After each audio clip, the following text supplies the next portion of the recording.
Hello, welcome back students, this side CA Mahavir Jain. तो आज ये लेक्चर में अपन पढ़ेंगे second accounting standard of asset based accounting standard, that is AS10 property plant and equipment. बहुत interesting as है। अभी तक अपन इसको बोल रहे थे प्रॉपर्टी प्लांट एंड इक्विपमेंट्स को, एक दो क्वेश्चंस अपन सॉल्व कर रहे थे तो बोल दिया था अपन ने फिक्स एसेट मान के चलो।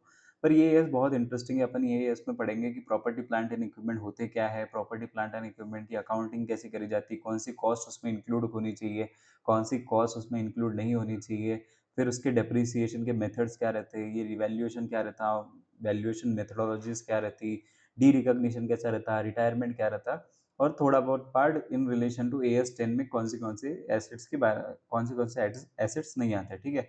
साथ में अपन क्वेश्चन भी सॉल्व करेंगे। तो ये अगर एएस दे अपन स्टार्ट करते हैं with the definition of property plant and equipment. Property plant and equipment are the tangible items. क्या बोला उसने? Property plant and equipment are tangible item. Tangible items मतलब कौन से आइटम? जो आप फिजिकली सीन, मतलब फिजिकली देख सकते, टच कर सकते हैं, ऐसे वाले आइटम। तो कौन से आ जाएंगे अगर प्रॉपर्टी प्लांट एंड इक्विपमेंट में बोले तो? ये आ जाएंगे, प्लांट हो गई, मशीनरीज हो गई, आपके बिल्डिंग हो गई, लैंड हो गई, ये आप देख सकते हैं ना। कौन सी चीजें टेंजिबल आइटम्स में नहीं आएगी? गुडविल, सॉफ्टवेयर, ये देख सकते हैं कि आप सॉफ्टवेयर चल रहा, गुडविल है मेरी कंपनी की, नहीं ना। तो ये इनटेंजिबल एसेट्स आते हैं। तो अपन AS10 में जो बात करेंगे वो टेंजिबल एसेट्स के बारे में बात करेंगे। AS26 जो है अपना, वहाँ पे इंटेंजिबल एसेट्स के बारे में बात करेंगे। तो अभी तक अपन ने क्या देखा कि property plant and equipment are the tangible item that are held for, यहाँ पे रीजन बताया क्यों क्यों उसको हेल्ड कराया अपन ने, तीन रीजन बताए। Held for use in production, you मतलब प्रॉपर्टी में जो टेंजिबल आइटम है ना, मैंने यूज इन प्रोडक्शन के लिए यूज किया है। तो ये यहाँ पर अगर एग्जांपल देना रहा तो मैं किस चीज का दूंगा? यहाँ पे देना रहूंगा तो मैं बोलूंगा मशीनरी। मशीनरी अपने प्रोडक्ट्स बनाने में काम में आती है क्या? यस। तो यह यूज इन प्रोडक्शन, ठीक है। और supply of goods, used in, पहले तो बोला उसने प्रोडक्शन में यूज करने वाले ऐसी चीजें, जैसे ना, हाँ, तो उसने बोला पहले तो प्रोडक्शन में यूज करने वाली चीज है, या तो आप सप्लाई ऑफ गुड्स के लिए यूज कर रहे हैं। सप्लाई ऑफ गुड्स के लिए कैसे यूज कर सकते हैं? जैसे अपनी फैक्ट्री है, फैक्ट्री में अपनी क्रेन बेल्ट रहती, फिर वो प्रोडक्ट की A से B स्टेज पे आने के लिए जो जो इक्विपमेंट्स रखते हैं, वो भी क्या रहेंगे? वो सप्लाई ऑफ गुड्स के लिए यूज होता है। तो वो भी क्या कहलाएगा मेरा? टेंजिबल एटम, PPE कहलाएगा, ठीक है। अपन ये property plant and equipment short को PPE बोलते हैं। Property for property, P for plant, E for equipments, ठीक है। तो फर्स्ट अपन ने देखा ये हेल्ड क्यों किया है, उसको प्रोडक्शन में यूज करने के लिए यूज कर रहे, सप्लाई ऑफ गुड्स के लिए यूज कर रहे, और supply use for supply of services. Supply of services में कौन सी मशीनरी यूज होता है?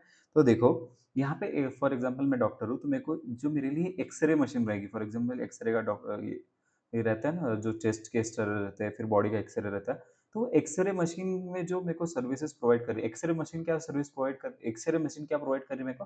सिर्फ एक X ray report as a doctor. तो मेरे लिए वो मशीन क्या हुई? Use in providing services. मेरी जब सर्विसेज प्रोवाइड करने के लिए मेरे को क्या लग रहा है, वो मशीनरी की जरूरत रहेगी, वो रिपोर्ट की जरूरत रहेगी। तो मेरे लिए वो मशीनरी क्या होगी? मेरे लिए PPE हो गई। तो अपन ने देखा, फर्स्ट देखा कि देखो, जो प्रॉपर्टी प्लांट एंड इक्विपमेंट है वो प्रोडक्शन में यूज हो रहा है, या तो सप्लाई ऑफ गुड्स में यूज हो रहा है, या तो सर्विसेज में यूज हो रहा है। या तो मैंने प्रॉपर्टी प्लांट को क्यों यूज कर रहा हूं मैं? For rentals to other. For example मेरी बिल्डिंग है, तो बिल्डिंग को मैंने क्या किया? बिल्डिंग को दूसरों को रेंट पे दे दिया और मैं रेंटल इनकम कमा रहा, ठीक है। तो मेरे लिए बिल्डिंग क्या हो गई? Property plant and equipment. इसका और एक चीज है, अगर मेरा मेन पर्पस ही रेंटल है, फॉर एग्जांपल मेरे लिए बिल्डिंग्स, फॉर एग्जांपल मेरे 10-15 बिल्डिंग्स है, और उसमें से मैंने सबको रेंट पे दिया, मेरी main source of income is rental from building. तो मेरी बिल्डिंग एसेट रहेगी क्या? यस। पर प्रॉपर्टी प्लांट एंड इक्विपमेंट रहेगा, मेरा फिक्स एसेट रहेगा क्या वो? नहीं।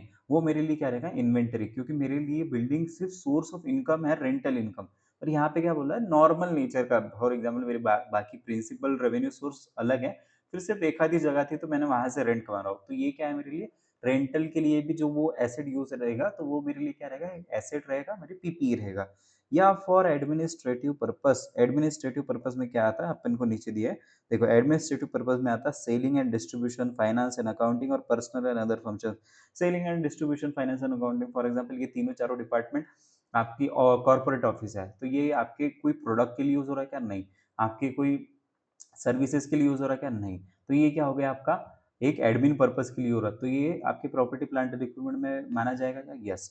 For example finance and accounting department ने कोई सॉफ्टवेयर लिया है उनके अकाउंटिंग के लिए, टैक्सेशन के लिए, और वो सॉफ्टवेयर वो सब कंडीशन फुलफिल होता है, ये मतलब सॉरी सॉफ्टवेयर तो इंटेंजिबल में आएगा, लैपटॉप्स है फाइनेंस एंड अकाउंटिंग डिपार्टमेंट्स के, तो ये प्रॉपर्टी प्लांट एंड इक्विपमेंट में आएगा क्या? यस। सेलिंग एंड डिस्ट्रीब्यूशन वालों के जगह जगह पे मैंने ऑफिस खोल के रखे हैं, उनके यहाँ पे फर्नीचर है, वो सब चीजें, तो वो मेरे प्रॉपर्टी प्लांट एंड इक्विपमेंट में आएगा कि यस।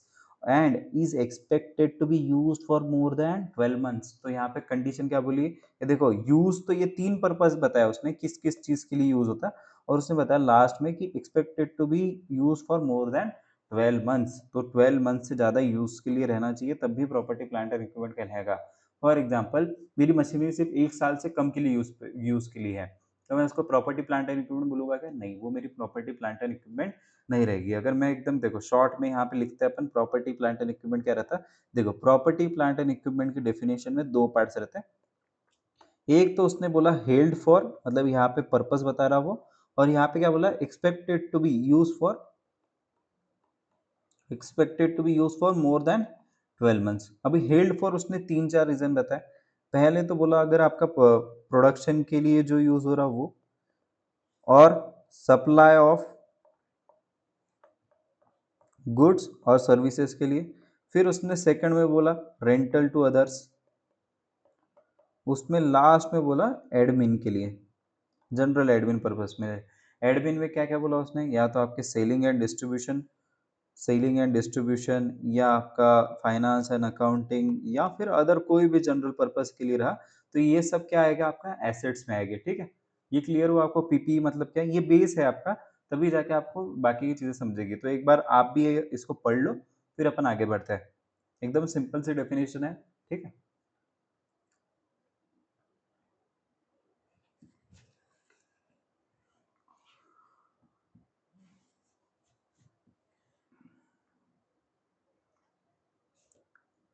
ओके। उसके बाद में देखो सेकंड इस पे बढ़ते हैं, दैट इज रिकॉग्निशन क्राइटेरिया। तो देखो कोई भी चीज पीपी है, उसके लिए मेरे को क्या देखना पड़ेगा, हर अभी जैसे कोई भी एसेट्स के अकाउंटिंग स्टैंडर्ड देखोगे, वहां पे एक रिकॉग्निशन क्राइटेरिया मेजर्ड है कि आप वो चीज को कैसे कब रिकॉग्नाइज करोगे। मतलब क्या, for example cost of an item of PP should be recognize as asset if, यहाँ पे क्या बोला कि अगर कॉस्ट ऑफ जो पीपी के लिए कॉस्ट इनकर हो रही है, तो उसको मैं कब बोलूंगा कि ये एसेट है ना ही एक्सपेंस है। अपन बोलते हैं ना कैपेक्स ओपेक्स, मतलब कैपिटल नेचर के एक्सपेंडिचर कौन से, अपने ऑपरेशनल नेचर के, मतलब नॉर्मल नेचर के एक्सपेंसेस कौन से, रेवेन्यू एक्सपेंडिचर बोलते हैं उसको। ठीक है, तो यहाँ पे मेरे को रिकॉग्निशन क्राइटेरिया दिया है हर एएस में कि ये मतलब जो खर्चा अपन ने किया है, तो ये इसको मैंने एसेट बोलना चाहिए कि नहीं, मेरे को एसेट नहीं बोलना चाहिए, इसको मेरे को बोलना चाहिए कि ये एक रेवेन्यू नेचर का एक्सपेंस है। तो अगर मैं पीपीई पे कोई खर्चा कर रहा, तो इन्होंने क्या बोला कि cost of an item of an PPE should be recognized asset if and only if if it is probable that future economic benefit associated with the item will flow to an enterprise and cost of an item can be measured reliably। तो दो condition बोली कि first condition क्या बोला कि probable that future economic benefit, मतलब ये assets के रिगार्डिंग, फॉर एग्जांपल मेरी मशीनरी है, मशीनरी से जो भी प्रोडक्शन मिल रहा, उसके प्रोडक्शन के इस पे क्या मिलेगा, मेरे को पैसा मिलेगा। ठीक है, तो वो पैसा मेरे को मिल रहा है, that is future economic benefit associate with the item, that is जैसे machinery will flow to an enterprise मेरे को। ठीक है, और cost of an item can be measure reliably, cost of an item मतलब जो मैंने बोल रहा हूँ ये एसेट है, तो उसकी कॉस्ट मेरे को पता रहनी चाहिए। ठीक है, तो दो ही कंडीशन है कि probable future economic benefit, and second condition है cost of an item measure reliably. इसका एक क्वेश्चन देखो तो आपको चीजें समझेगी कि उससे बेनिफिट होना चाहिए। मतलब मैं अगर कोई भी बोलूँ, कोई भी एसेट आपने परचेज किया ना, उससे कुछ ना कुछ एसोसिएट बेनिफिट रहना चाहिए, तब जाके आप बोलोगे cost of the probable economic benefit will flow to an enterprise. जैसे यहाँ पे क्वेश्चन नंबर 1 पे आ जाओ, मॉड्यूल का क्वेश्चन है, तो देखो ये क्वेश्चन में क्या बोला है, entity A, a supermarket chain is renovating one of its major store. Okay, store will have more available space for in-store promotion outlets after the renovation and will include restaurants. Okay, store में वो restaurants भी लेके आने वाले। Management is preparing the budget for the year after the store reopens, which include cost of remolding and expectation of 15% increase in sales। देखो वापस से ये वाली लाइन वापस से पढ़ते हैं, which is the cost of remolding, and the expectation of 15% increase in sale resulting from the store renovation, which will attract the new customer, state whether the remodeling cost will be capitalized or not। ठीक है, तो यहाँ पे अपन generally capitalise और not capitalize मतलब क्या, उसको वो खर्चे को जो अपन ने इनकर किया उसको आपको एसेट्स में ऐड करना है कि नहीं। एकदम शॉर्ट में एकदम सिंपल में बोलूँ तो आपको जो खर्चा इनकर किया, जैसे यहाँ पे रीमॉडलिंग कॉस्ट का सपोज उसको 10 लाख रुपए लगा, तो ये 10 लाख रुपए उसने जो उसका स्टोर की कॉस्ट है उसमें इंक्लूड करना चाहिए एज ए एसेट, या उसको 10 लाख रुपए पीएनएल में डालना चाहिए, ये पूछ रहे। कैपिटलाइज और नॉट मतलब अभी के लिए आप लिख लो, क्योंकि देखो आगे आगे चल के यही वर्ड्स टेक्निकल वर्ड्स यूज होंगे कि यार whether it should be capitalize और नॉट मतलब क्या, उसके कॉस्ट में ऐड होना चाहिए कि नहीं। तो अगर मैं बोलूँ देखो उसने कॉस्ट इनकर की विथ उसका बेनिफिट भी है, ऐसा नहीं कि कॉस्ट इनकर के उसका कोई बेनिफिट नहीं है। तो यहाँ पे मेरे हिसाब से जिसका फ्यूचर इकोनॉमिक बेनिफिट कंपनी को मिल रहा, तो दिस शुड बी कैपिटलाइज, क्योंकि देखो 15% सेल्स इंक्रीज होगा। कोई भी अगर सुपरमार्केट है, अगर कुछ भी खराब रहा आप जाओगे वो उसके अंदर नहीं, जब तक वो प्रॉपर नहीं रहा, उसके फर्नीचर प्रॉपर नहीं है, उसको दिखने में अच्छा नहीं है बाहर से, तब तक कस्टमर अट्रैक्ट होगी या नहीं। तो वो जो कॉस्ट इनकर कर रहा है वो कैपिटल नेचर का कॉस्ट है। देखो इनका एक्सपेंडिचर इनका एक्सप्लेनेशन पढ़ते हैं। The expenditure in the remodelling cost will create a future economic benefit, जो फर्स्ट कंडीशन थी। और कॉस्ट भी सेकंड जो कंडीशन है अपनी क्राइटेरिया की, cost can be measure reliably, yes जितनी भी अपन ने पैसा दिया वही तो है। And the cost of remoulding can be measure reliably, therefore it should be capitalize. समझे आपको ये एग्जांपल से? ये देखो अभी note, treatment of the spare parts, standby equipment and servicing equipments. कुछ याद आ रहा है कि ये एकदम से आपको पढ़ के, spare parts, standby equipment, servicing equipments. तो देखो AS2 में जब अपन डेफिनेशन पढ़ रहे थे इन्वेंटरी का मतलब क्या, तो वहां पे एकदम लास्ट में लाइन लिखी थी, spares, parts, standby equipment and servicing equipment as per the criteria under the AS10, that is PPE वाला। तो अपन ने बोला था रुक जाओ ये अपन लाइन बाद में समझाएंगे। तो देखो जो स्पेयर पार्ट्स रहते हैं, स्टैंड बाय इक्विपमेंट्स मतलब क्या, फॉर एग्जांपल आपने एक मशीनरी ली, उसके जैसी दूसरी मशीनरी ली, क्योंकि अगर ये मशीनरी खराब होगी तो ये मशीन लेके आएंगे अपन, तो उसके लिए वो उसको बोलते हैं stand by equipment and servicing equipment, मतलब नॉर्मल सा। तो इसको मैंने पीपीई बोलना चाहिए कि मेरा इन्वेंटरी बोलना चाहिए, ये यहाँ पे है। तो उसने क्या बोला, अगर ये ऊपर की जो कंडीशंस है, probable future economic benefit, cost can be measure reliably, फिर ये हेल्ड फॉर एक्सपेक्टेड टेंजिबल है, held for more than expected to be use for more than 12 months, अगर ये सभी कंडीशन फुलफिल हो रही है तो आप उसको पीपीई बोलो। अगर इसमें से एक भी कंडीशन, फॉर एग्जांपल वो जो स्टैंड बाय इक्विपमेंट्स है उसकी total life of an asset is less than 12 months, तो आपको वो एसेट रहेगा कि आपका पीपीई रहेगा क्या, नहीं वो आपका पीपीई नहीं है, वो इन्वेंटरी है। बस ये क्लासिफिकेशन है, सिर्फ ये अंडरस्टैंडिंग के लिए। कोई इस पे क्वेश्चन आता नहीं फिलहाल के लिए, अगर आ गया तो आप एमसीक्यूज में ही एक्सपेक्ट कर सकते हैं। फिर अभी ये रिकॉग्निशन क्राइटेरिया जो है ये वाला कब कब देखना है मेरे को, कि मैं कब कब बोलूँ कि यार मेरे को देखना पड़ेगा कि हाँ मैंने खर्चा किया, उसका प्रोबेबल फ्यूचर इकोनॉमिक बेनिफिट है कि नहीं, cost can be measure reliable है कि नहीं।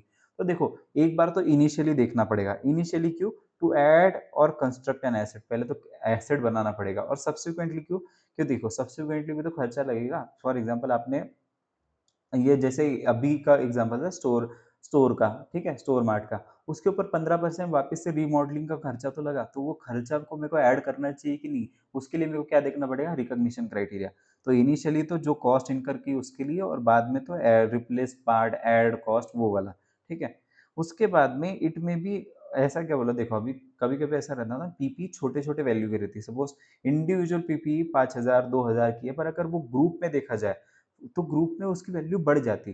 तो वो एएस क्या बोलता है, अगर आपको लगे कि ग्रुप में उसकी वैल्यू बढ़ जाती, तो आप उसका ग्रुप का एग्रीगेट करो वैल्यू और उसको कैपिटलाइज करो, इंडिविजुअल को करने से अच्छा। देखो यहाँ पे वही बोला, it may be appropriate to aggregate individually insignificant item, 5,000 के 2,000 के, मतलब बड़ी बड़ी कंपनीज के लिए तो, such as mould tools dies, मतलब छोटे से नट बोल्ट ये वाले पकड़ लो आप, to apply a criteria of aggregate value. Okay, जैसे अपने मशीन आपकी है, तो मशीन में ये सब खर्चा, मशीन बिल्डिंग में ये सब खर्चा लगता है, छोटे छोटे मोल्ड्स डाइज वो। मशीन बिल्डिंग मतलब क्या, आप खुद से मशीन बना रहे हैं आपके लिए, तो उस केस में तो ये सब खर्चा भी आपको ऐड करना पड़ता है कि yes it should be added. But aggregate मैं बोलूँ क्या है यार, 5,000 की कॉस्ट है मशीनरी के, 10 लाख की कॉस्ट है, मैं ऐड करना चाहिए कि नहीं?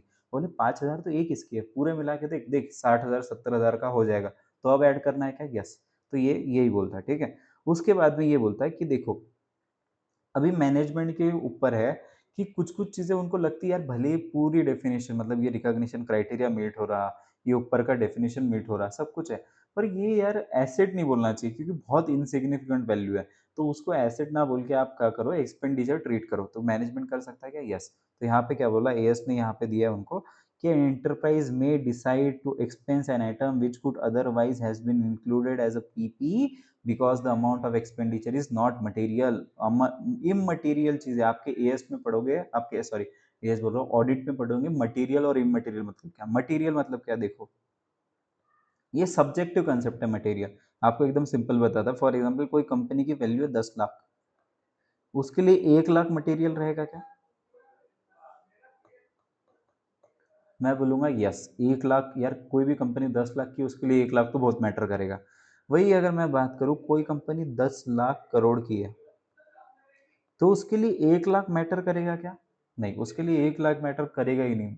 तो यहाँ पे क्या रहता है सब्जेक्टिव कांसेप्ट है। अगर फॉर एग्जांपल कोई 10 लाख करोड़ की कंपनी है, उसमें जो पीपी 5-5 हज़ार की लेके आ रहे हैं, वो क्या बोलेगा यार ये पीपी इसको मानो मत डायरेक्टली इसको एक्सपेंस आउट करो, क्यों मेरे पीपी फिक्स एसेट रजिस्टर में लेके आते हो?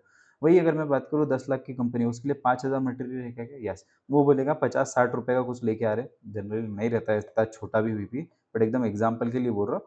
तो ये सब चीज़ों को पीपीई मत कंसीडर करो, डायरेक्टली एक्सपेंस आउट कर दो, तो कर सकते क्या? यस।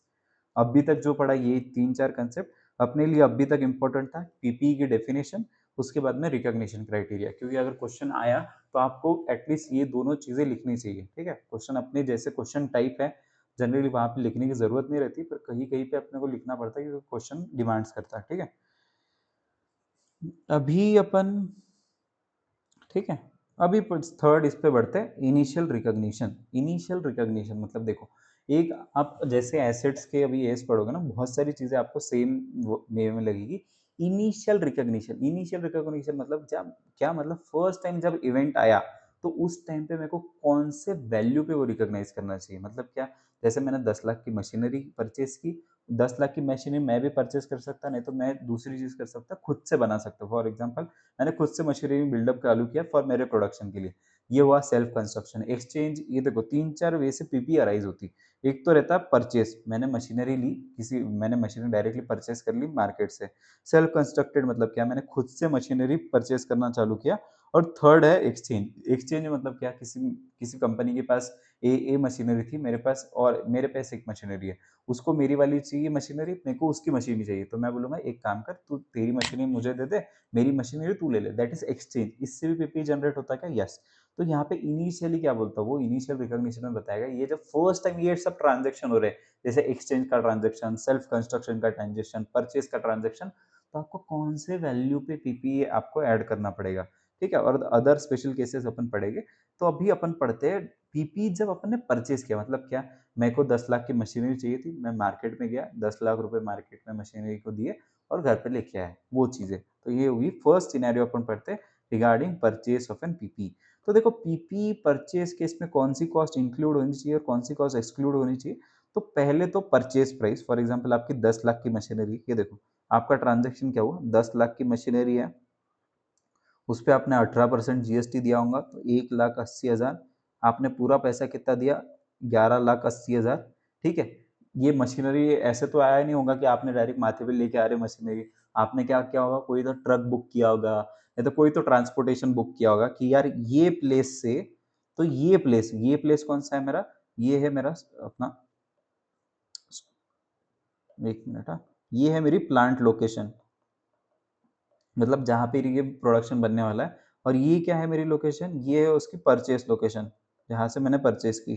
तो ये परचेस के लिए यहाँ से क्या करना पड़ेगा मेरे को, यहाँ से ट्रक लेके आना पड़ेगा, ट्रक में ये भरेगा, ठीक है? यहाँ पे लोडिंग का अनलोडिंग का खर्चा, फिर यहाँ पे मशीनरी आ गई, तो ऐसा तो नहीं है जैसे मशीनरी ले ले डायरेक्टली फिक्सिंग करना पड़ेगा, फिर मेरे को देखना पड़ेगा ये सब कि ट्रायल रन कैसा चल रहा है, मशीनरी अच्छे से चल रही है कि भी नहीं, इससे जो प्रोडक्ट आ रहा है मेरे काम का आ रहा है कि नहीं। ये सब चीज़ें क्या हुई, जब आप मशीनरी लाते हो ये सब कॉस्ट इनकर होती है। तो ये सब कौन सी कॉस्ट इंक्लूड होनी चाहिए, तो एएस बोलता है कि देखो include purchase price for 10 lakh plus import duties and non refundable taxes. यहाँ पे देखो एकदम ध्यान रखो, नॉन रिफंडेबल टैक्सेस मतलब क्या, ऐसा टैक्स जो आपको रिफंड नहीं हुआ। फॉर एग्जाम्पल मैंने जीएसटी भरा है 1,80,000 का, तो जीएसटी मैं गवर्नमेंट से वापस से ले सकता कि पैसा 1,80,000 यूटिलाइज वापस गवर्नमेंट देती क्या मेरे को रिफंड? यस, आईटीसी के रूप में देती मेरे को। तो मेरे लिए कॉस्ट है क्या 1,80,000? नहीं। तो मेरे लिए non refundable taxes, for example इसमें ऐसा रहा कोई दूसरा टैक्स, अभी के लिए एग्जांपल लेते कोई एक्स वाई जेड टैक्स है जो मेरे को देना ही देना पड़ता है जब मैं मशीनरी परचेज करता, मेरे को कुछ वापस से मिलता नहीं वो उसके बजाय, तो वो कॉस्ट मेरे को इसमें इंक्लूड करनी पड़ेगी कि यस? कौन सी जीएसटी जैसी कॉस्ट इंक्लूड करनी पड़ेगी कि नहीं, क्योंकि ये रिफंडेबल नेचर के टैक्सेस रहते हैं। फॉर एग्जांपल अगर आपकी परचेज प्राइस, कभी कभी क्वेश्चन में दिया जाता है कि परचेज प्राइस है आपकी 11,80,000, इसमें 18% जीएसटी इंक्लूडेड है, तो आप क्या करते हो यहाँ पे रिफंडेबल टैक्सेस आपको माइनस करने पड़ेंगे अगर परचेज प्राइस में इंक्लूडेड है, तो आपको क्या करना पड़ेगा यहाँ से 1,80,000 रुपीज माइनस करने पड़ेंगे, ठीक है। उसके बाद में माइनस ट्रेड डिस्काउंट और रिबेट, ये तो आपको पता है कि जो ट्रेड डिस्काउंट ट्रेडिंग केस में उससे पहले 12 लाख की मशीनरी बोलूंगा, मैंने बोला 10 लाख में दे दे, तो उसने जो 20% का डिस्काउंट दिया मेरे को, 20-25% का, वो सब इंक्लूड एक्सक्लूड करना पड़ेगा, ठीक है। तो परचेज कॉस्ट में क्या क्या इंक्लूड करेंगे अपन? कॉस्ट ऑफ परचेज में purchase price, import duties plus non refundable taxes जो मेरे को रिफंड नहीं होते वो, माइनस क्या करना पड़ेगा ट्रेड डिस्काउंट और मेरे को रिफंडेबल टैक्सेस अगर ये प्राइस में इंक्लूड हुआ रहेगा तभी। दूसरा है any directly attributable cost, cost क्या रहते हैं अपन पढ़ेंगे, और डीकमिशनिंग रिस्टोरेशन कॉस्ट, और एक्सक्लूड में सर्टेन कॉस्ट को एक्सक्लूड करना पड़ता है, तो अभी पढ़ते हैं डायरेक्टली एट्रीब्यूटेबल कॉस्ट, ठीक है। एक मिनट पानी पीते हैं।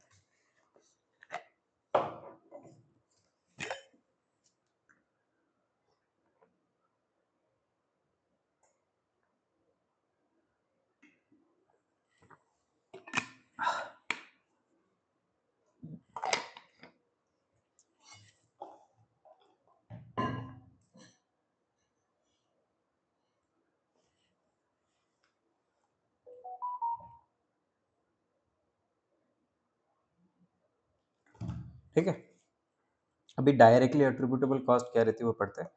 देखो, फर्स्ट अपन ने क्या पढ़ी, कॉस्ट ऑफ परचेस में क्या क्या चीज़ें आनी थी, ठीक है। तो आप यहाँ पे एक बार इसको लिख भी सकते हैं कि ये जो है, क्योंकि अभी जैसे आगे आगे पढ़ोगे ना, जैसे एस आगे आगे की एस पढ़ोगे तो ये सेम चीज़ रिपीट होने वाली है कि परचेज, कॉस्ट ऑफ परचेज में क्या आना चाहिए, purchase price, import duties plus non refundable taxes minus trade discount minus rebate minus refundable taxes अगर इंक्लूड है तो इसको बोल लो कॉस्ट ऑफ परचेस, ठीक है। आपने AS2 में भी ये सेम चीज़ पढ़ी है, बट यहाँ पे वापस से रिपीट इसलिए कर रहे हैं क्योंकि अभी आपके लिए थोड़ी थोड़ी चीज़ें फैमिलियर होने चालू होगी तब आपके लिए एकदम सिंपल लगेगा, ठीक है। अभी डायरेक्टली एट्रीब्यूटेबल कॉस्ट है, डायरेक्टली एट्रीब्यूटेबल कॉस्ट अपन ने AS2 में भी यही पढ़ा है इन्वेंटरी के एस में कि डायरेक्टली एट्रीब्यूटेबल कॉस्ट क्या रहती है। डायरेक्टली एट्रीब्यूटेबल कॉस्ट मतलब ऐसी cost to bring an asset, वहां पे अपन ने क्या बोला था, to bring an inventory, to यहाँ पे क्या बोलता है अपन, to bring an asset to present location and condition intended by the management. मतलब क्या, मैंने फॉर एग्जांपल मैं मैनेजमेंट हूँ कंपनी का, मैंने मशीनरी ले ली 10 लाख की, तो मेरी क्या मशीनरी की आस्क है कि ये मशीनरी एकदम परफेक्ट मेरे प्रोडक्शन सेटअप में बैठनी चाहिए और इससे प्रोडक्शन चालू हो जाना चाहिए, मेरी मेरा ये इंटेंट रहता, ठीक है। तो ऐसा तो नहीं है कि ये इंटेंट फुलफिल करने के लिए डायरेक्ट परचेस कर लिया और डाल दिया जैसे अपन ने बात की, तो इसके लिए मेरे को कुछ कुछ कॉस्ट भी लगनी पड़ती होगी, यस। तो कौन सी कॉस्ट, जैसे अपन ने बोला कि मशीनरी एक प्लेस ऑफ परचेज से तो मेरे प्लेस पे आ रही, तो सबसे पहले इसका भाड़ा, initial delivery cost, handling cost जो देनी पड़ती है आपको, फिर इंस्टॉलेशन की कॉस्ट जो रहती है उसकी, फिर अगर कोई प्रोफेशनल फीस लग रही है यार, ये मेरे मैन्युफैक्चरिंग सेटअप में कैसी रहनी चाहिए, प्रोफेशनल फीस देगा वो। फिर वो जो साइट है, फॉर एग्जांपल अपनी ये प्लांट है, तो आपकी लोकेशन जो प्रॉपर करनी पड़ेगी मशीनरी के लिए, फिर और जो भी कॉस्ट आ रही, तो ये सब कॉस्ट किसके लिए इनकर कर रहे हैं आप, क्योंकि मेरे को जैसे मैनेजमेंट को चाहिए थी वो मशीनरी वो हालत में लाने के लिए, एकदम सिंपल में बोलूँ तो, मतलब मैनेजमेंट को जैसी चाहिए मशीनरी वो हालत में लाने की जितनी भी कॉस्ट आती, वो सब कॉस्ट आपको इंक्लूड करनी पड़ेंगी कॉस्ट ऑफ मशीनरी में, और उसको कैपिटलाइज करना पड़ेगा। कोई भी कॉस्ट कैपिटलाइज होती मतलब क्या, एकदम सिंपल यहाँ पे होता था, फॉर एग्जाम्पल अपनी हैंडलिंग कॉस्ट है, handling cost is handling cost is ज़्यादा हो जाएगा, हैंडलिंग कॉस्ट इज 50,000 रुपीज़, ठीक है। तो अब जैसे ये एक्सपेंस आता है तो सबसे पहले क्या करोगे, अगर नॉर्मल सिनेरियो में एंट्री पास करना रहा तो मैं क्या करूंगा, इसको हैंडलिंग कॉस्ट को by handling cost to cash कितना 50,000 50,000। पर ये हैंडलिंग कॉस्ट जब मेरे को कैपिटलाइज करनी रहती तो मैं क्या करता पता है, ये कैपिटलाइज करनी रहती तो मैं इसको करता बाय मशीनरी। फॉर एग्जांपल जैसे मैंने मशीनरी बुलाई थी, by machinery account 50,000 to handling cost,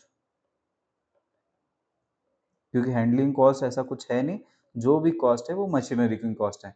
या ये सब ना दो एंट्रीज पास करने से अच्छा डायरेक्टली जब मैं पैसे देता तो डायरेक्टली करता बाय मशीनरी वो कर देता debit instead of handling cost to cash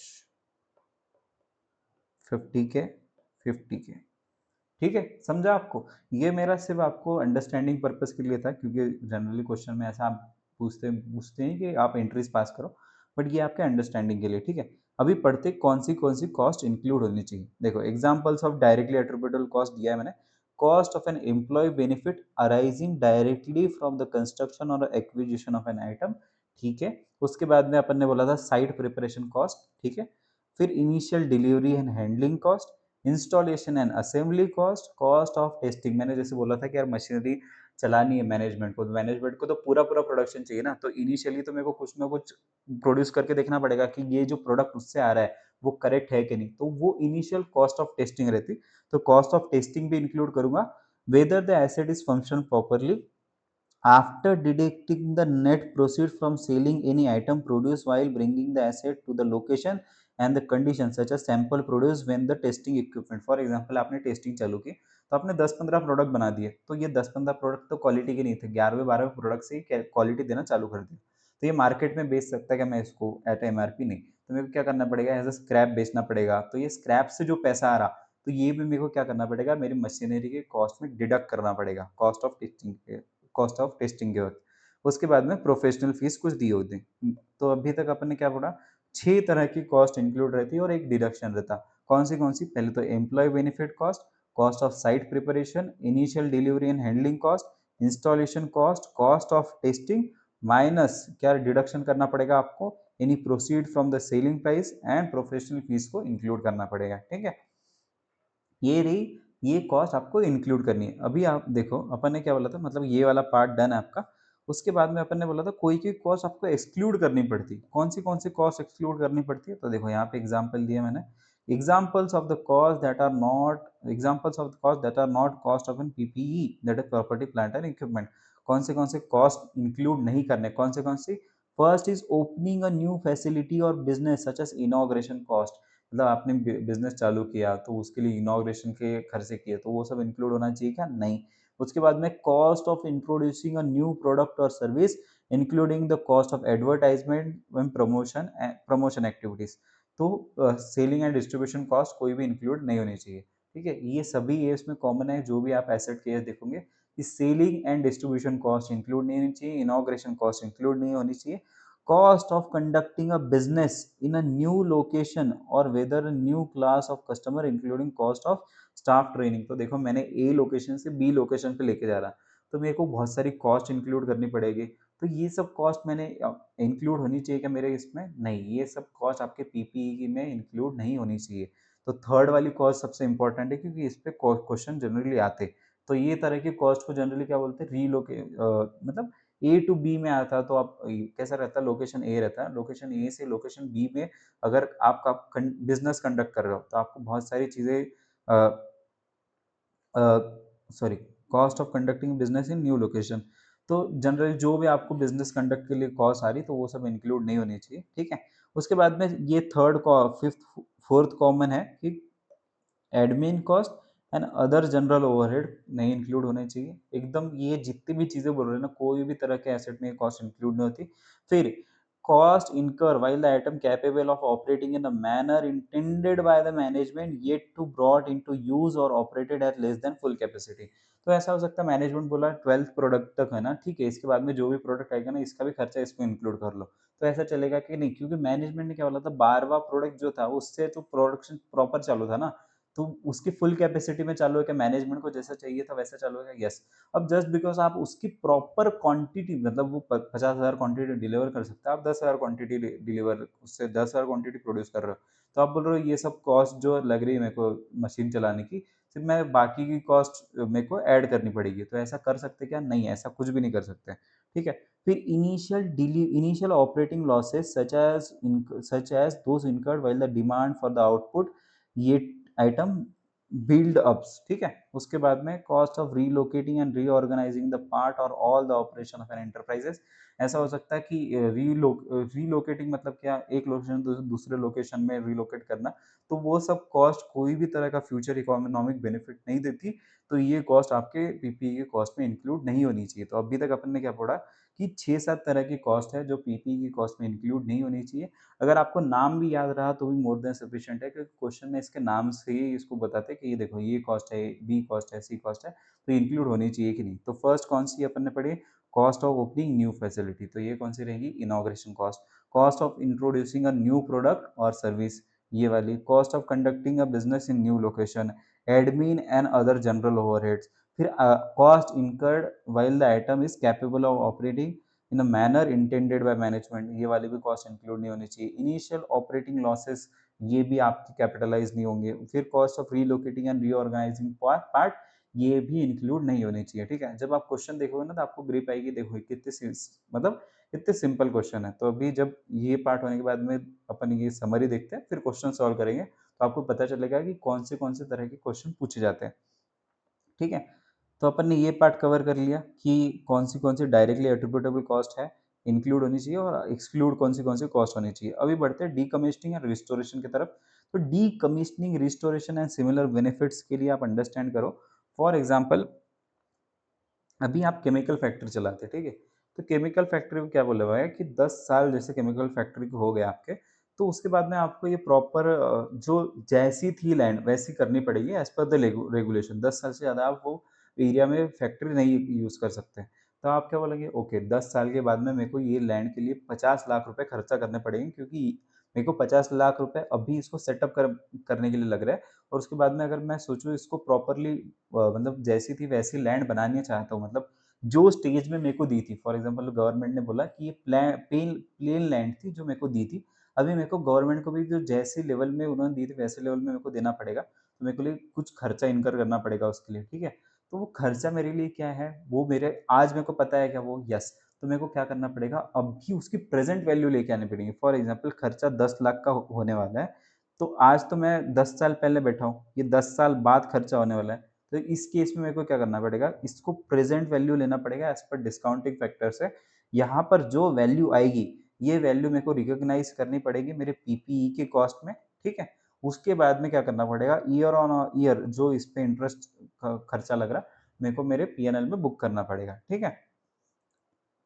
तो ये जनरली डीकमिशनिंग का कोई क्वेश्चन नहीं है, फिर मैंने आपको नॉलेज पर्पस के लिए बताया कि ऐसी भी कोई कॉस्ट रहती है। तो डीकमिशनिंग, रिस्टोरेशन और सिमिलर लाइबिलिटीज अगर आपको एमसीक्यूज में आ जाए तो वहाँ पे क्या रहेगा कि देखो 50 लाख की कॉस्ट दी जाएगी, आपको 10 साल बाद वैसा करना है तो 10 साल का डिस्काउंटिंग फैक्टर दिया जाएगा। आपको सिंपली क्या करना है, जो डिस्काउंटिंग फैक्टर है मल्टीप्लाई बाय जो भी 10-50 लाख रुपए है उसको मल्टीप्लाई करना है, जो भी वैल्यू है आपके पीपीई की कॉस्ट में इंक्लूड करनी है। ठीक है।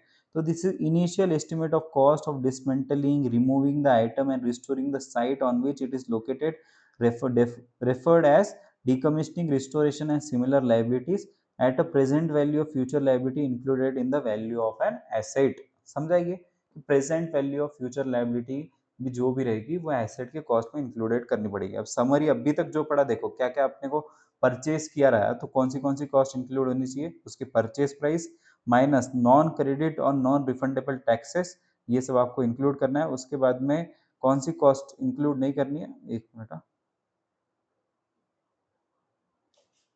हैंग हो गया।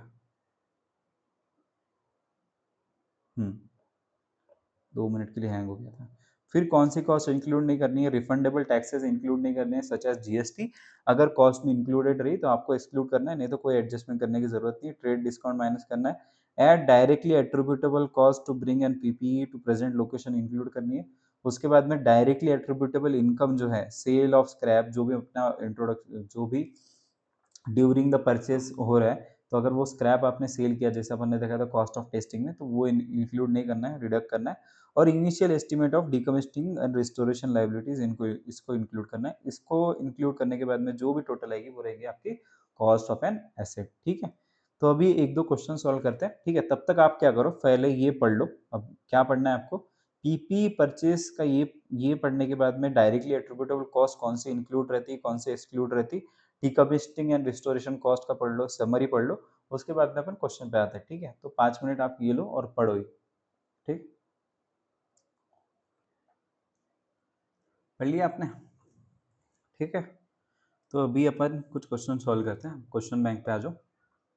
इजी इजी क्वेश्चन है, ऐसा ज़्यादा हार्ड क्वेश्चन नहीं है, तो आपको समझेगा अभी। भले ही देखो ऐसा रहता है, कोई कोई चैप्टर्स ना पढ़ने जाओ तो ऐसा लगेगा कि यार बहुत हार्ड चैप्टर है, बट उस चैप्टर के आप क्वेश्चन बैंक में आके देखो, आपको लगेगा यार सबसे इजी चैप्टर तो यही है। मतलब मैं चाहता हूँ कि ये चैप्टर के क्वेश्चन है, क्योंकि ये देखो एकदम ईजी क्वेश्चन है। सिर्फ प्लस माइनस करना है कोई कोई जगह पे, तो कई कई जगह पे सिर्फ आपको दिखाना है कि देखो इसका एडजस्टमेंट कैसा रहना चाहिए। अभी देखो क्वेश्चन सॉल्व करेंगे तो आपको पता चलेगा। और कोई कोई क्वेश्चन तो सिर्फ मैथ की ही है, अगर मैथ आपको आता है अच्छे से थोड़ा बहुत तो देखो आपको वो भी क्वेश्चन जम जाएंगे। तो यहाँ पे क्या करना है, can the cost be capitalize into the cost of new building. ठीक है, क्वेश्चन पहले क्वेश्चन का रिक्वायरमेंट क्या है वो पढ़ने का, फिर बाद में ये पढ़ने का। देखो entity A has an existing free hold factory factory property which is intended to be known knock down and redevelop. ठीक है, नॉक डाउन मतलब पूरा ये किया, फिर redevelop. During the redevelopment period of the company will move its production facility to another temporary site. ठीक है, redevelopment कर रहे हैं तो उनको दूसरे कोई साइट पे वो लेके जाने वाले हैं। तो following are the incremental cost will be incur. ठीक है, सेटअप कॉस्ट वहाँ पे, रेंट वहाँ पे देना पड़ेगा, और removal cost of 3 lakh to transport the machinery from old location to new location. तो ये कॉस्ट ऑफ न्यू बिल्डिंग में ऐड होना चाहिए। देखो पहले तो अंडरस्टैंड करो वो क्या बोल रहा है कि मैं मेरी जो करंट प्रोडक्शन फैसिलिटीज़ है वो फैक्ट्री बिल्डिंग को वो पूरा रीडेवलप करने वाले हैं। मतलब उसका पूरा पहले तोड़ेंगे फिर वापस से डेवलप करेंगे। तो अभी के लिए ऐसा तो नहीं है प्रोडक्शन रोक सकते हैं, तो प्रोडक्शन नहीं रोकना है तो कोई दूसरे यहाँ पे वो लेके जा रहे हैं, तो उसको setup cost, rent cost, removal cost incur करनी पड़ रही है।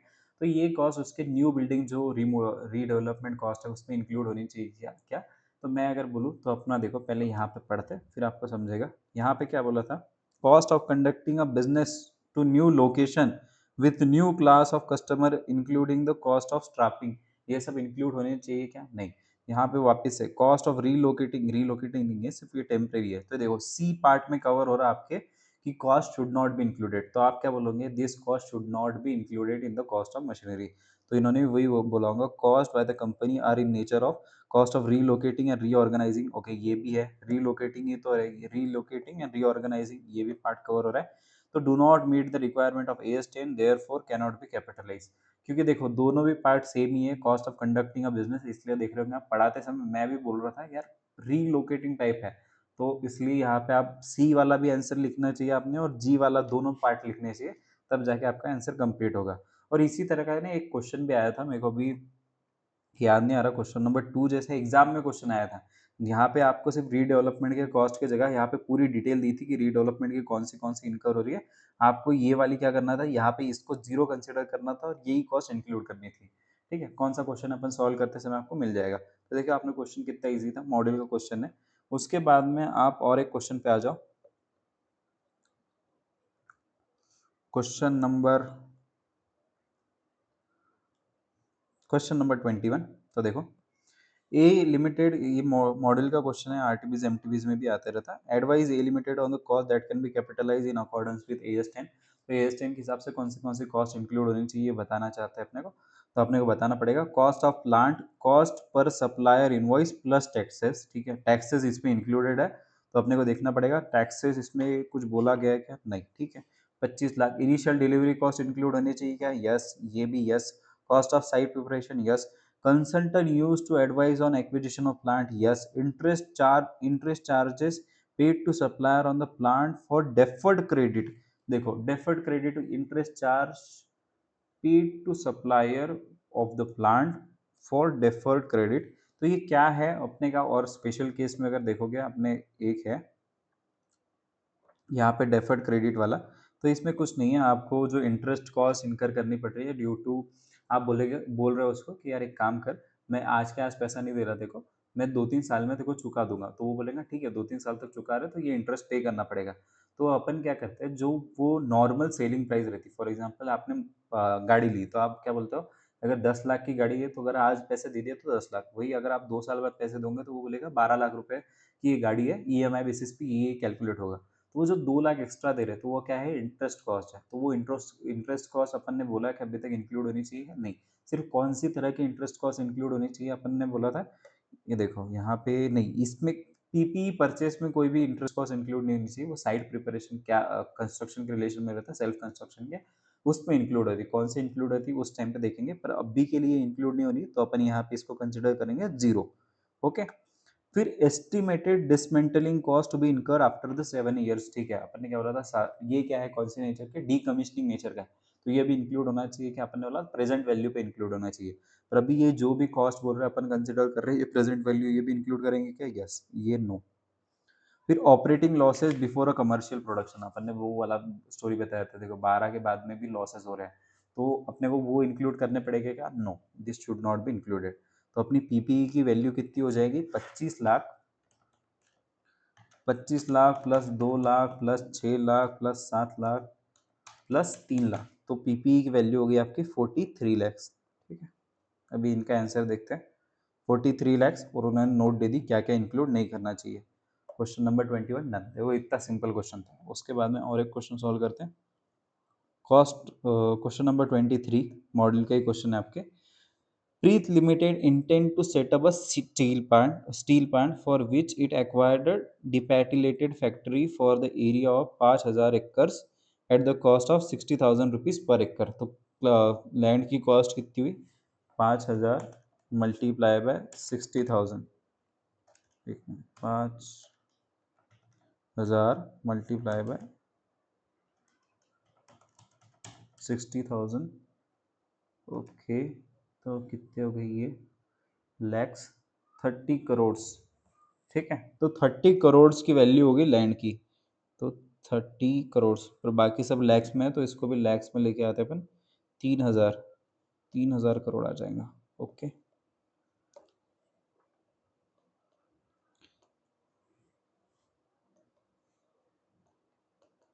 ठीक है। उसके बाद में pre Preet Preet Preet limited has incurred 1.110 crore on decommissioning of the old factory building their on. ठीक है, तो जो ऑलरेडी एग्जिस्टिंग फैक्ट्री थी उसको गिराने का खर्चा 1.1 करोड़ आया, तो अपने इसके लिए 110 लाख हो गए वो। ठीक है, ये भी इंक्लूड होना चाहिए, yes. A sum of 63 lakhs including 5% GST there on realize from sale of material सैवेज फ्रॉम द साइट। ठीक है, जैसे गिराई तो वो जो वहाँ पे जो भी मटेरियल था, अपन ने वो मटेरियल बेच के 63 लाख रुपीज़ इनकम इंक्लूड की, तो वो 63 लाख रुपीज़ मेरे कॉस्ट डायरेक्टली एट्रीब्यूटेबल थी क्या, इनकम, यस। मेरी डायरेक्टली एट्रीब्यूटेबल इनकम मेरे डिडक्ट होनी चाहिए क्या, मेरे कॉस्ट ऑफ पीपी से, यस। तो यहाँ पे 63 में जीएसटी भी इंक्लूडेड है, तो अपन क्या करेंगे, 63 डिवाइडेड बाय 105 मल्टीप्लाई बाय 100, क्योंकि 105 है 63, तो ये आगे 60 लैक्स, तो 60 लैक्स को क्या करेंगे अपन डिडक्ट, तो यहाँ पे 60 लैक्स माइनस। उसके बाद में प्रीत लिमिटेड इनका stamp duty and registration charges 7% of the land value. ठीक है, stamp duty and registration fees उसको 7% इंक्लूड करनी पड़ेगी, तो लैंड की कॉस्ट है 3,000 लाख मल्टीप्लाई बाय 7%, तो यहाँ पे आ गए 210। Okay, and paid legal and consultancy charges of 8 lakh for land acquisition. ठीक है, लीगल एंड 8 लाख वाला ये, तो 8 लाख भी ऐड करेंगे, ये माइनस, ये प्लस, ये प्लस। उसके बाद में incurred 1,25,000 on title guarantee of the insurance. ठीक है, ये इनिशियल वाले कॉस्ट है तो ये भी इंक्लूड होनी चाहिए, यस। तो टोटल कॉस्ट क्या रहेगी लैंड की, तो 300 लाख लैंड की कॉस्ट, 110 लाख अपने को जो इनकर करने पड़े, 110 लाख दैट इज डिकमिशनिंग वाला, माइनस 60 लैक्स जो इनकर करने पड़ेंगे, plus 2110 plus 8 plus 1 point, sorry calculation गलत हो गया, 3,000 plus 110 minus 60 plus 2110 plus 8 plus 1.25, तो मेरी टोटल आ रही 3,2 3269.25 लैक्स की मेरी हो गई लैंड की कॉस्ट। ठीक है, अब इनका आंसर देखते हैं 3269.25। ओके, इनका भी वही है। देखो कितना सिंपल था, सिर्फ टोटल करनी है आपको और कुछ भी नहीं। Question number 23 is also done. अभी और एक क्वेश्चन सॉल्व करते हैं। देखो वो क्वेश्चन मिल गया, मैं जो बोल रहा था ना आपको, ये क्वेश्चन में पूरा पूरा दिया था क्वेश्चन नंबर 2 जैसा। तो ये May 25 में 7 मार्क्स का क्वेश्चन आया था। देखो तो आपको पता चलेगा कितना इजी क्वेश्चन है। पहले तो देखो फर्स्ट क्वेश्चन क्या है इसमें, management is of the opinion cost of moving the production facility to another temporary location can be capitalize. अपन बोलेंगे कैन नॉट बी कैपिटलाइज, क्योंकि सेम क्वेश्चन है, तो can not be capitalize due to relocation और reorganisation of the not allowed in AS10। ठीक है, उसके बाद में बोलेंगे you are advise to calculate the compute the cost of land acquired. तो यहाँ पे सिर्फ आपको थोड़ा अगर थ्योरी लिखना है, क्योंकि 2-3 मार्क का क्वेश्चन है, तो ये सब कॉस्ट आपको बताने पड़ेंगे, जैसे setup cost, rent cost, removal cost, ये सब इंक्लूड नहीं होता है। अब कौन सी कॉस्ट इंक्लूड करनी चाहिए अपन देखते हैं।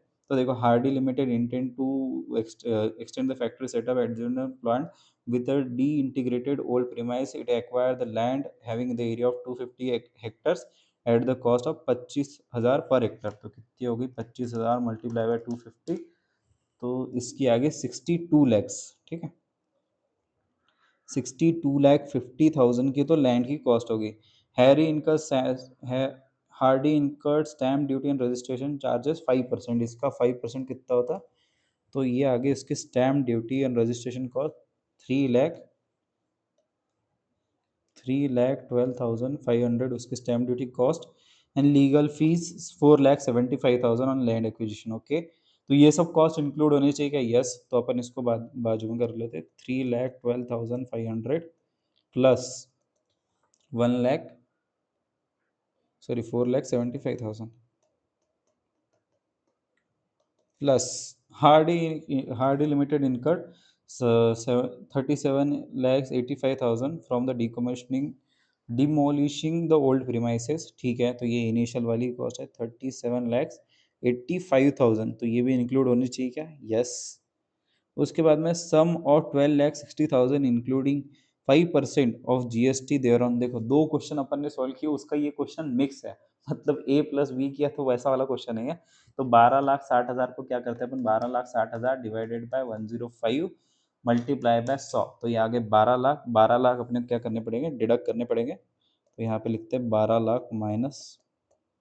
ओके, बाकी की क्या करना है अपने को, जीरो करना है, तो सिर्फ इतनी कॉस्ट को इंक्लूड करके टोटल करते हैं 62,50,000 plus 3,12,500 plus 4,75,000 plus 37,85,000 minus 12 lakhs. तो ये आगे मेरी 96,22,500 की लैंड की कॉस्ट। तो इनका देखते हैं कैलकुलेशन कितना है, 96,22,500। ठीक है, एकदम इजी क्वेश्चन। यस, अभी इनका इंग्लिश देख लो कि कौन सी कॉस्ट इन्होंने बोली। कॉस्ट और acquiring a new plant may be incremental cost, it may would have been avoided if the asset has not been constructed or acquired. Okay, cost are not included in the cost of asset if they are not directly attributable। ठीक है, वही इन्होंने बताया। फिर वो nature of cost of relocating reorganising थी, therefore cost can not be capitalize. 4 reason बताए इसके लिए, शायद से ये इसके लिए 2 मार्क होंगे, और ये जो कंप्यूटेशन है इसके लिए 5 मार्क्स। ठीक है, क्वेश्चन नंबर ये वाला भी डन। क्वेश्चन नंबर कौन सा था, 29। और एक क्वेश्चन सॉल्व करते हैं। क्वेश्चन नंबर कितना था वो, क्वेश्चन नंबर 32 आपके जैन 21 में 5 मार्क्स का क्वेश्चन ऑलरेडी आ चुका है। पढ़ते इसको, पहले ए पार्ट इसका पढ़ते। A limited has contracted with a supplier to purchase a machinery which is to be install at a new plant in 4 month time. ठीक है, 4 मंथ के टाइम में एक मशीनरी इंस्टॉल करने वाले हैं। A special foundation were required for the machinery, which is where to be prepared within the supply lead time. The cost of site preparation and layout is 2,10,000। तो ये include होनी चाहिए कि पहले तो कॉस्ट ऑफ मशीनरी में, yes, क्योंकि ये देखो इन्होंने पूछा क्या है, you are required to ascertain the amount at which the machinery should be capitalize in the books of E limited. तो 2,10,000 तो यस, इसको टिक करते हैं। उसके बाद में there are the activities which are supervised by an architect during the entire period, मतलब 4 month के पीरियड में, who is employed for this purpose for the salary of 35,000 per month. तो 35,000 पर मंथ से उसने 4 महीने काम किया, तो अपनी को 4 महीने की उसकी सैलरी का कॉस्ट इसमें कैपिटलाइज होना चाहिए क्या? यस, क्योंकि अपना जो फर्स्ट पार्ट है उसमें बोला था cost of an employ benefit, तो इस टाइम पे अपन उसका एग्जाम्पल नहीं सोच रहा था इसलिए बता नहीं पाया। तो ये देखो यहाँ पे आपको समझ जाएगा कि कौन सी cost of an employ benefit. Employee benefit AS15 है आपका, उसमें ज्यादा डिटेल में पढ़ोगे, पर एम्प्लॉय बेनिफिट इन शॉर्ट बताना रहा तो सैलरी, ठीक है। तो कितना 35,000 मल्टीप्लाई बाय 4, तो ये आगे 1,40,000, तो अपन बोलेंगे इसको 1,40,000 इंक्लूड करनी चाहिए क्या? यस। बाद में the machinery was purchase for 1,27,50,000 और sum of 2,12,500 were incurred for transportation charges of machinery to bring a plant, ठीक है, प्रेजेंट लोकेशन एंड कंडीशन के लिए। The engineer were appointed at a fees of 37,500 to supervise the installation of machinery at a plant site, ठीक है, engineer को appoint किया था, वो वाला भी कॉस्ट है। तो you are required to ascertain the cost, कौन सा वाला कि मशीनरी में इंक्लूड होना चाहिए। मेरे हिसाब से सभी कॉस्ट इंक्लूड होने चाहिए, तो अपन टोटल करते हैं एक एक की। 2,10,000 प्लस ये सुपरवाइजर का 1,40,000 प्लस मशीनरी का 1,27,500, 50,000, 1 करोड़ वाला। फिर 2,12,500 ये क्या है अपना, ये टूवर्ड ट्रांसपोर्टेशन, और इंजीनियर का 37,500, तो 133, मेरे हिसाब से इसका आंसर है 133,50,000। ओके, अभी देखते हैं इन्होंने कुछ अलग किया होगा तो वैसा सीख लेंगे उनसे, नहीं तो ये अपना तो आंसर करेक्ट ही है। फिर सेकंड इसमें क्या बोलता है, how much expenditure to be treated in the, how much such expenditure should be treated in the books of B limited, ठीक है। कौन सा है अपन पढ़ते हैं अभी। देखो लास्ट की लाइन पढ़ने से ना थोड़ी क्लैरिटी आ जाती है कि आपको क्वेश्चन में किस पे स्ट्रेस देना है। तो आप ऐसे ही करा करो, लास्ट में पहले रिक्वायर्ड पार्ट पढ़ो फिर जाके क्वेश्चन पूरा पढ़ो। तो देखो B limited which is operate major retail chain of, sorry वापस से पढ़ते हैं। B limited which operate a major chain of retail store which has acquired a new store location, the new location require substantial renovation expenditure, management expect that renovation will last for the 4 months during the store will be closed, management has prepared the budget for this included in the related construction and remodeling, salary of staff will be shall be, एक मिनट यहाँ से थोड़ा सा link छूट गई थी, management has prepare the budget for this period including the expenditure related to construction remodeling, salary of staff who shall be preparing the store before its opening and related utilities। तो how would such expenditure be treated in the books। तो देखो ये question में ये बोला है कि renovation वाला ही है, जैसा अपन ने बोला था 4 महीने बंद रहेगा, तो यहाँ पे सिर्फ जो रिनोवेशन वाला कॉस्ट है वही इंक्लूड करो कॉस्ट में। ये सैलरीज ऑफ स्टाफ में इंक्लूड मत करो, वैसे भी तुमको पैसे तो देना ही था उसको, अगर तुमको ऐसा है कि स्पेसिफिकली इसके लिए लेके आओ तो उसमें इंक्लूड होगा, बट अगर नॉर्मल वे में आपका वो वहाँ पे भी एक्स काम करता था यहाँ पे एक काम कर रहा है, तो ये कॉस्ट कोई इंक्लूड नहीं होनी चाहिए। देखो इन्होंने वही लिखा रहेगा, देखो पहले तो ये फर्स्ट अपना कहता था 133,50,000, यस इसका भी यही है।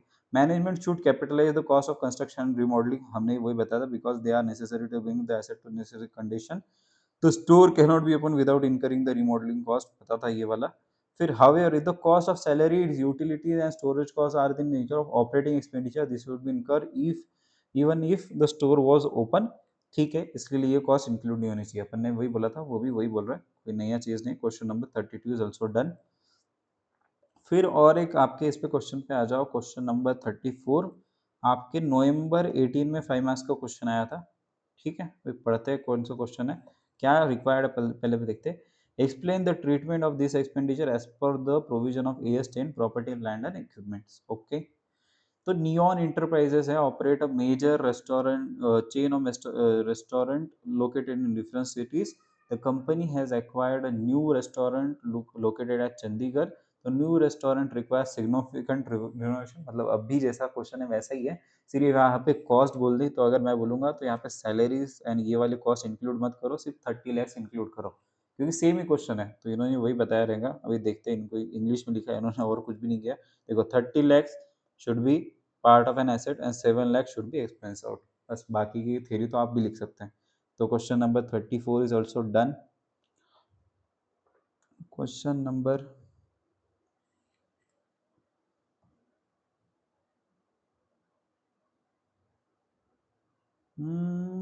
करना चाहिए क्या? क्वेश्चन नंबर 36 मैंने कहीं लिखा है क्या?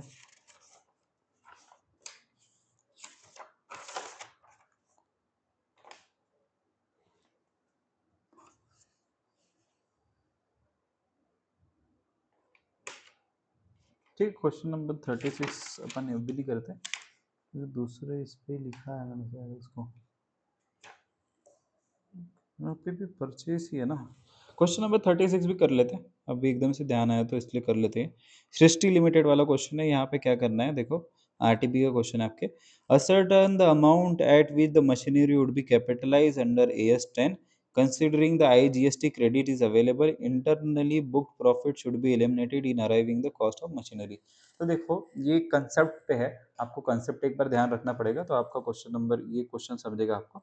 तो देखो अभी जैसे मेरी कंपनी है, ठीक है, ऐसा कंपनी में 4-5 डिपार्टमेंट्स होते हैं, तो एक डिपार्टमेंट दूसरे डिपार्टमेंट को एक सर्विस प्रोवाइड करता, तो ओवरऑल कंपनी के लिए ये क्या है, कुछ कुछ भी इफेक्ट आएगा मैं बोलूँगा नहीं, क्योंकि एक डिपार्टमेंट दूसरे डिपार्टमेंट को सर्विस प्रोवाइड कर रहा, तो ये कंपनी का इंटरनली चल रहा ना, ये इसमें अगर ये बिल चार्ज करता है दूसरे डिपार्टमेंट को, तो इसके लिए ये डिपार्टमेंट के लिए क्या रहेगा, इनकम, ये डिपार्टमेंट के लिए रहेगा खर्चा, ओवरऑल कंपनी लेवल के लिए क्या रहेगा, ना ही इनकम ना ही खर्चा। तो ये क्या बोलते हैं, इंटरनल प्रॉफिट जो तुम ले रहे एक दूसरे से, ये सब इंक्लूड होना चाहिए क्या, नहीं इंक्लूड होना चाहिए, बस ये कंसेप्ट था यहाँ पे, और कोई भी नहीं था। आपको इंटरनल प्रॉफिट समझा नहीं हुआ इसलिए समझाया, ठीक है। अभी क्वेश्चन पढ़ते हैं, आपको समझेगा कितना सिंपल क्वेश्चन है। ठीक है।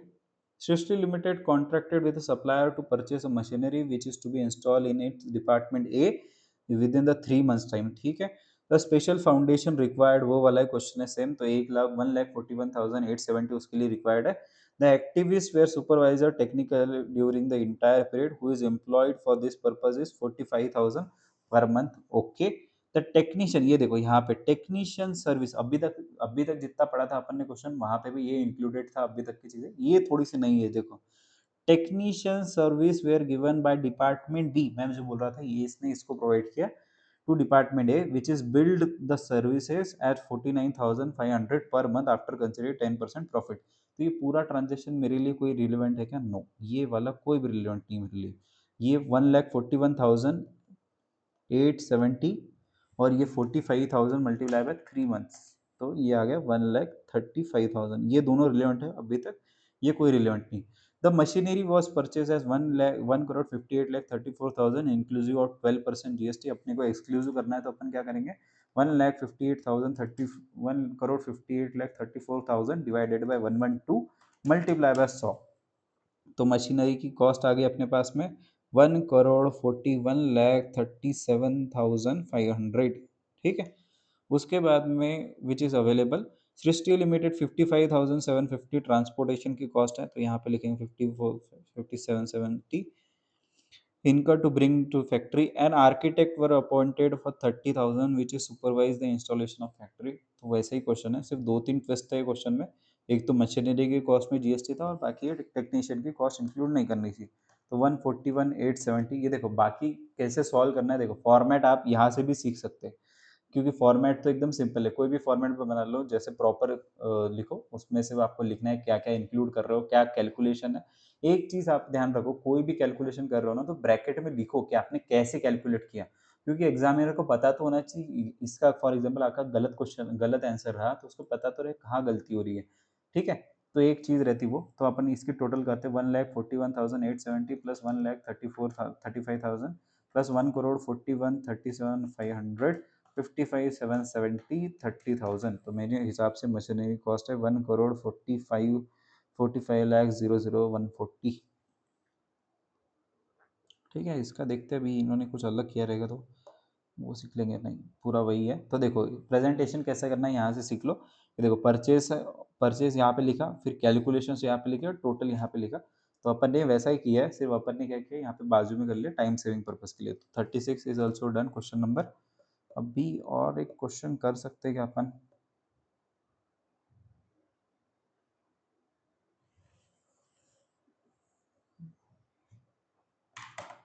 क्वेश्चन नंबर 38 पे आ जाओ आप। क्वेश्चन नंबर 38 कौन सा है? आरटीपी का क्वेश्चन है। क्वेश्चन का नाम बताओ तो स्टार लिमिटेड वाला क्वेश्चन है, ठीक है। तो देखो स्टार लिमिटेड के क्वेश्चन में आपको चाहिए क्या? Calculate the value at which plant would be capitalize in the books of star limited, ठीक है। तो अपन लिखते हैं यहाँ पे क्या करेंगे, ये बाजू में जो कैलकुलेशन है वहाँ पे कैलकुलेट कर लेंगे अपनी जो जो कॉस्ट है। Star limited purchase machinery of 6,80,000 inclusive of 40,000 GST. Input credit is available for the entire GST amount. अगर क्वेश्चन थोड़ा घुमाना रहा उनको तो यहाँ पे क्या लिखेंगे पता है?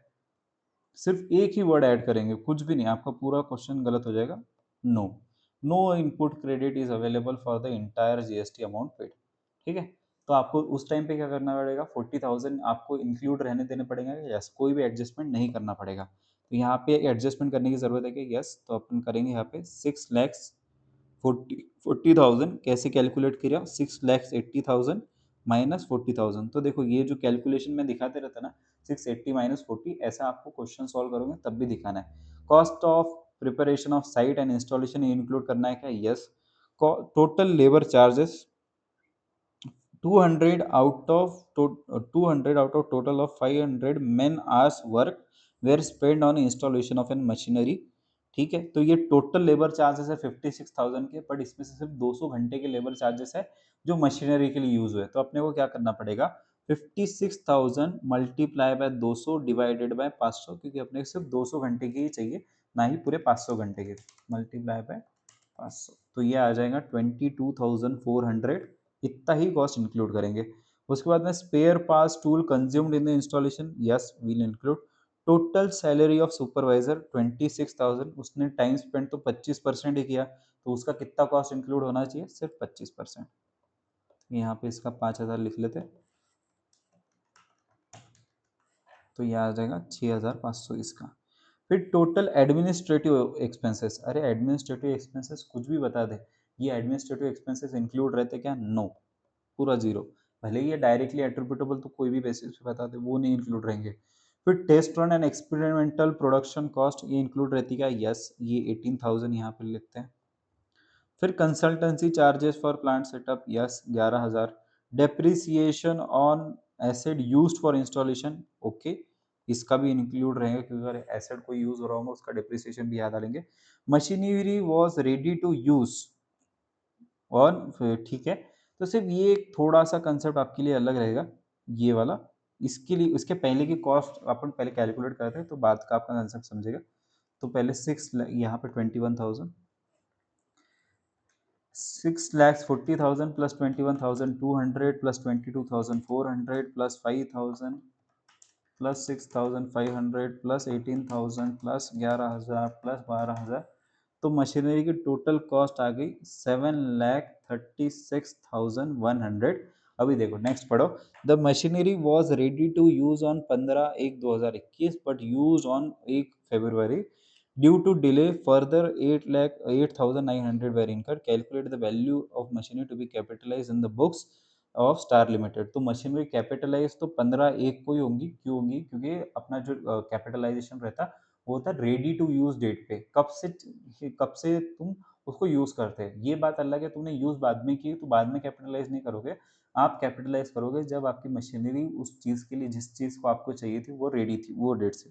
तो 7,36,500 का कॉस्ट इंक्लूड होना चाहिए। ये देखो यहाँ पे कुछ तो मिसमैच है इनके और अपने बीच में, कितना मिसमैच है निकालते हैं। 7,39,500 3,400 का कोई तो भी कॉस्ट अपन ने इंक्लूड नहीं किया, इंक्लूड होना चाहिए। ओके, इन्होंने एडमिन कॉस्ट 3,400 का इंक्लूड कर लिया, अपन ने वो इंक्लूड नहीं किया। क्यों इंक्लूड नहीं किया? क्योंकि अपने क्या बोलते हैं एएस, उसके पढ़ते हैं। देखो, admin and other general overhead cost should not be included. अभी ये भले ही अलोकेटेड रहे या ना अलोकेटेड रहे, अपने को इंक्लूड नहीं करने चाहिए। अभी इन्होंने क्यों किया, एक बार मेरे को देखना पड़ेगा कि इनका क्या ये था, स्टैंड था। तो अभी के लिए मेरे हिसाब से तो इसका सॉल्यूशन 7,36,100 ही है। जो इन्होंने एडमिन ओवरहेड जो कॉस्ट इंक्लूड की यहाँ पे 3,400, मैं इसके रिलेशन में नोट डाउन कर लेता कि क्यों इंक्लूड करी जाएगी, कि करेक्ट है भी कि नहीं। मेरे हिसाब से करेक्ट नहीं है एडमिन कॉस्ट इंक्लूड करना, बट एक बार चेक करते हैं। जस्ट सेकंड, मेरे को 1 मिनट दो। कौन सा पेज नंबर है ये 222, page number 222, admin cost inclusion में, ठीक है। मैं एक बार बताता ये रिसर्च कर रखी है कि ये करना चाहिए कि नहीं। अगर ये लेक्चर में होता तो ये लेक्चर में बता दूंगा, नहीं तो नेक्स्ट लेक्चर में अपन वैसे कंटिन्यू करेंगे तो वो लेक्चर में बता दूंगा, ठीक है। एडमिन कॉस्ट वाला ओके। अपना और कोई क्वेश्चन कर सकते हैं इसके बेसिस पे? एक क्वेश्चन है शायद, ठीक है, पर इसको भी टिक कर देते हैं। मेरा ट्राई है कि ये जो एस सीरीज है अपने एसिड बेस वाली, ये AS10 वाला, इसका जितना हो सकता है उतना अपन यहाँ पे सॉल्व कर लेंगे, क्योंकि सब छोटे छोटे क्वेश्चन है, ऐसा एकदम मेजर बड़ा कोई क्वेश्चन नहीं है। क्वेश्चन नंबर एक 3 क्वेश्चन नंबर है, आपके मॉडल का ही क्वेश्चन है, सेम क्वेश्चन है। आप ये वाला क्वेश्चन होमवर्क ले सकते हैं क्योंकि सभी ऑलरेडी डिस्कस कर चुके हैं अपन। सेम क्वेश्चन है जो अपन ने सॉल्व किया। Question number 3 can be taken as homework. Okay, अगर होमवर्क नहीं करना होगा तो अभी अपन ब्रेक लेने वाले 5-10 मिनट का, तो आप ब्रेक में ये सॉल्व कर सकते हो। तो आप ब्रेक लो 5-10 मिनट का, अपन बाद में मिलते हैं।